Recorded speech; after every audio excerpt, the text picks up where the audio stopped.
অসহায় নারী পুরুষ ও শিশু কল্যাণ ফাউন্ডেশন কর্তৃক আয়োজিত সারা দেশে এইচএসসি দাখিল সমমানের যে পরীক্ষা, সেই পরীক্ষায় তারা যাতে প্রত্যেকেই ভালো রেজাল্ট করে মা বাবার মন যাতে উজ্জ্বল করতে পারে, দেশের যাতে খেদমত তারা যাতে করতে পারে, এই জন্যই আজকে আমরা যেই খতমে কোরআন ও মিলাদ মাহফিলের আয়োজন করছি।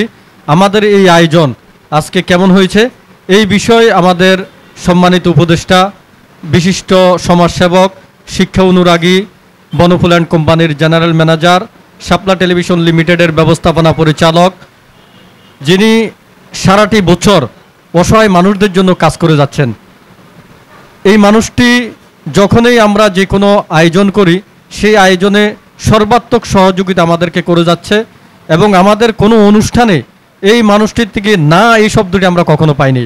যখনও যে কোনো অনুষ্ঠান আমরা করতে চাই তখনই উনি সবার আগে ঝাঁপিয়ে পড়ে আমাদের এই অনুষ্ঠানগুলোকে সফল করার জন্য, এবং উনি ওনার অক্লান্ত পরিশ্রম করে এবং আমাদের এই ফাউন্ডেশনকে কিভাবে আরও অনেক দূর এগিয়ে নিয়ে যাওয়া যায় সেই জন্য উনি আপ্রাণ চেষ্টা করে যাচ্ছে এবং ওনার যে মেধা সেই মেধাকে এখানে খাটিয়ে এই ফাউন্ডেশন যাতে প্রতিটি মানুষের পাশে যাতে দাঁড়াইতে পারে, আমাদের যেই কার্যক্রম এই কার্যক্রমগুলো যাতে আরও বেশি মানুষকে যাতে আমরা সেবা দিতে পারি, এই মানুষটি আপ্রাণ চেষ্টা করে যাচ্ছে। আমি এই পর্যায়ে আজকের আমাদের এই যে অনুষ্ঠান, এই যে খতমে কোরআন ও মিলাদ মাহফিল, এই মিলাদ মাহফিল কেমন হয়েছে এবং ওনার কাছে কেমন লাগছে এটা আমরা ওনার মুখ থেকে শুনবো। জনাব আমানুল আলম সাহেব তার মুখ থেকে উনি বলবে। বিসমিল্লাহির রহমানির রহিম।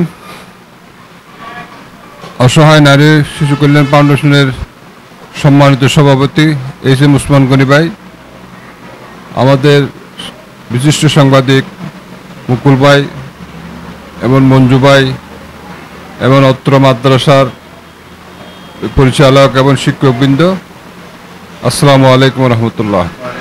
আমরা একটা খুব সুন্দর একটা ভালো পরিবেশে আমরা সারা বাংলাদেশে যারা এইচএসসি দাখিল এবং সমমানের পরীক্ষা দিচ্ছে তাদের জন্য দোয়া করতে পেরে আমাদের নিজে এবং আমাদের অসহায় নারী কল্যাণ ফাউন্ডেশনের পক্ষ থেকে যে আয়োজনটা আমরা করতে পেরেছি তার জন্য আমরা খুব গর্বিত অনুভব করতেছি এবং প্রত্যেকটা মানুষের পাশে যাতে আমরা যেগুলো ছোট করে হলেও ছোট পরিসরে হলেও যাতে আমরা প্রত্যেকটা মানুষের দূরগোড়ায় যেতে পারি, প্রত্যেকটা মানুষের সহযোগিতা করতে পারি, কাছে থাকতে পারি, দেশের কল্যাণের কাছে থাকতে পারি, এটা হচ্ছে আমাদের এই সংগঠনের একমাত্র চাওয়া পাওয়া।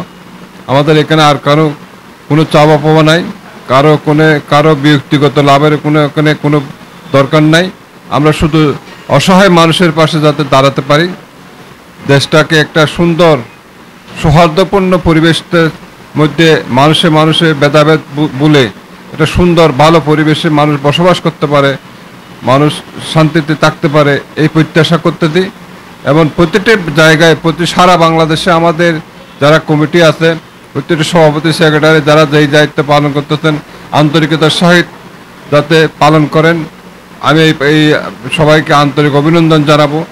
আমরা যাতে সবার কাজ করে সবার সাথে মিলেমিশে কাজ করে দেশটাকে আমাদের এই সংগঠনকে এগিয়ে নিয়ে যায়, একটা সুন্দর দেশের আমরা সবার কাছে উপহার দিতে পারি, এটাই হচ্ছে আমাদের প্রচেষ্টা।